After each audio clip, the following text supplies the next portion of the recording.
वो बचपन से ही निडर, बहादुर और बेबाक था। इसे घुड़सवारी, तीरंदाजी और तलवारबाजी अपने बाप से विरसे में मिली थी। वो शिकार पर निकलता तो कभी खाली हाथ नहीं लौटता था और ताकतवर होने के साथ साथ एक ज़हीन शख्स था। इसी वजह से इसका बाप इस पर भरोसा करता था। इसका ताल्लुक तुर्कों के कई कबीले से था। इसके बाप का नाम सुलेमान शाह, लेकिन बाज़ मुअर्रिखीन इसके बाप का नाम गुंदुज़ अव्वल बताते हैं। तारीख़ इस बहादुर को अर्तुग़रुल गाज़ी के नाम से जानती है। सल्तनत उस्मानिया का बानी सुल्तान उस्मान अव्वल इसी का बेटा था। वीडियो में आगे बढ़ने से पहले नए आने वाले दोस्तों से गुजारिश है कि अगर आपने अभी तक हमारे इस चैनल उमैर रब्बानी को सब्सक्राइब नहीं किया तो जल्दी से रेड बटन पर क्लिक करके हमारे इस चैनल को सब्सक्राइब कर दें ताकि हमारी हर नए आने वाली वीडियो आपको बर वक्त मिल सके। अर्तुग़रुल गाज़ी 1190 में मौजूद तुर्की के सूबे बुरूसा में पैदा हुए। जब मंगोलों ने तुर्कमानिस्तान पर हमला किया तो बहुत से कबीलों ने हिजरत की और एशिया की जानब रवाना हुए। कई कबीले ने शाम के एक इलाका में पड़ाव डाला था। ये इलाका सर्दियों के मौसम के लिए साजगार नहीं था, इसलिए अर्तुग़रुल का बाप सुलेमान शाह चाहता था कि जल्द अज जल्द किसी बेहतर मकाम की तरफ हिजरत की जाए। इसके लिए इसने अर्तुग़रुल गाज़ी को हलब भेजने का फ़ैसला किया, जहाँ पर सुल्तान सलाहुद्दीन अय्यूबी के जानशीन हुकूमत कर रहे थे।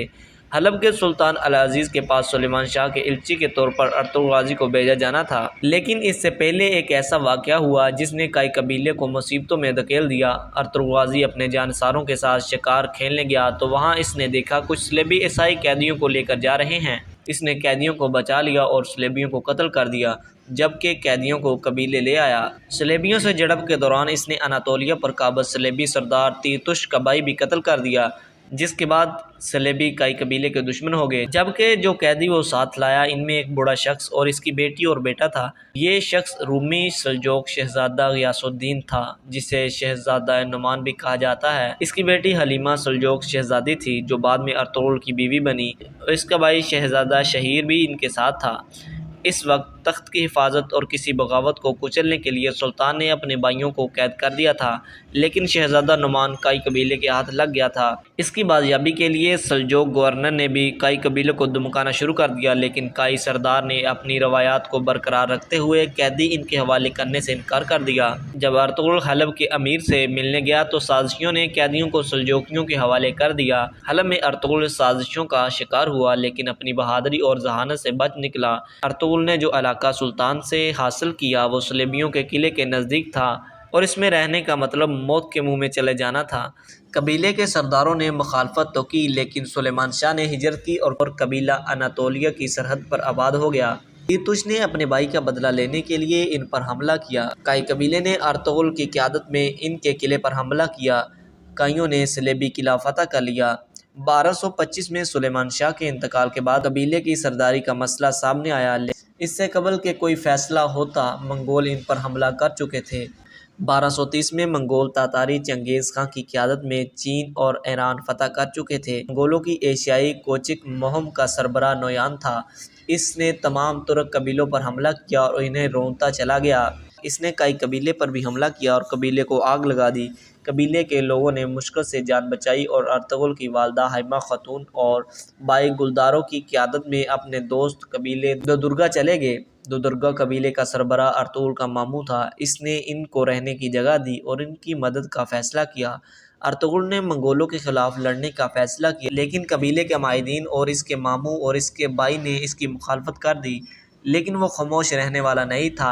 इसकी दौरानंदेशी ने इसे बता दिया था कि मंगोल सुकून नहीं करेंगे और सब कुछ तबाह कर देंगे। इसने अपनी बीवी हलीमा को सुल्तान अलाउद्दीन के पास भेजने का फ़ैसला किया ताकि वो सल्जोक रियासत में मकीम हो सके और मंगोलों के ख़िलाफ़ जंग भी कर सके। अर्तुग़रुल जल्द अज जल्द सल्जोक रियासत में जाना चाहता था, इसलिए इसने अनातोलिया के मगरब के करीब एक इलाके का इंतखाब किया। नोयान के ख़िलाफ़ जंग के दौरान अर्तुग़रुल को सख्त परेशानियों का सामना करना पड़ा।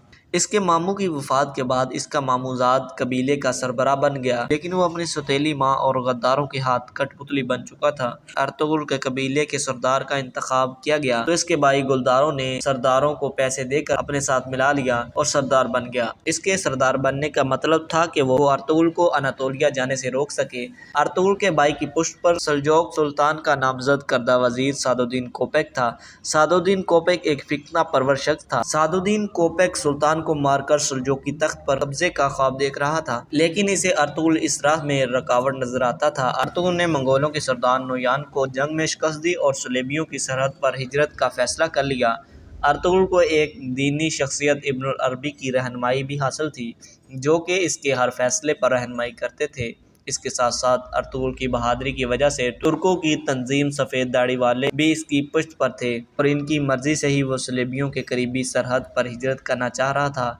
इसने अपने भाई से बगावत की और अपने जानसारों, वालदा, छोटे भाई, बीवी और कबीले के 400 अफराद के साथ हिजरत का फैसला किया और अनातोलिया की मगरबी सरहद पर आबाद हो गया। यहाँ आबाद होकर वो काई कबीले के इस टुकड़े का सरदार बन गया। नई जगह हिजरत के बाद हालात साजगार ना हुए और कबीले में फाकों की नौबत आने लगी। इस दौरान अर्तुगरुल के कबीले की ख़वातीन कालीन बनाने का काम करती रही और इन कालीनों को बेचकर अनाज लाया जाता रहा, लेकिन वो खाने के लिए बहुत कम था। मगरबी सरहद पर इसका सबसे बड़ा हरीफ चाबेदार कबीला था, जिसके सरदार और इसके बेटे और आल ने अर्तुगरुल की मुखालफत की और इसके काफ़िले पर हमला करके इसके मुस्तद सिपाही कत्ल कर दिए। इसके साथ साथ तमाम माल जला दिया, जिसके बाद इसके कबीले पर मज़ीद मुसीबतें टूट पड़ी। वो जिस बाज़ार में तजारत करते थे, इस बाज़ार को हानली बाज़ार कहा जाता था। ये बाज़ार आज भी तुर्की में हानली बाज़ार के नाम से मौजूद है। इसका मालिक समून कुस्तुतुनिया के सलेबियों का जासूस था। जब अर्तुगरुल को मालूम हुआ तो सफ़ेद दाढ़ी वालों ने इसे इस जासूस को ख़त्म करने का हुक्म दिया।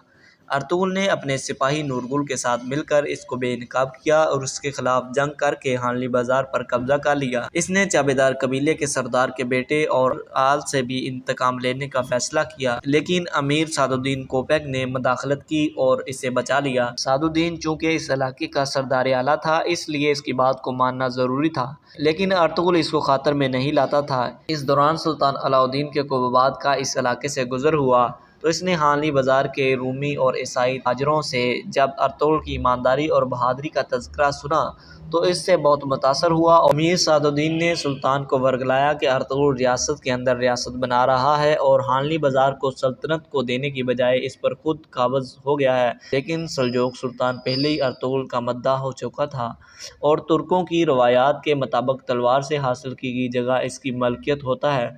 सुल्तान ने अर्तुगरुल को सारे इलाके का सरदार आला बना दिया और सादुद्दीन को वापस कूनिया बुला लिया। सरदार आला के साथ साथ इसने अर्तुगरुल को काराचहसार किला फतह करने का हुक्म दिया, क्योंकि इन्होंने सुल्तान पर हमला करने की कोशिश की थी। सुल्तान ने इसके साथ वादा किया कि वो जल्द अपनी एक फ़ौज इसकी मदद को भेजेगा। इन सब जंगों में चाबेदार कबीले और बे अर्तुगरुल के खिलाफ रहा, मगर इसके भाई आल-आर और बहन इस्लाहान ने अर्तुगरुल का साथ दिया।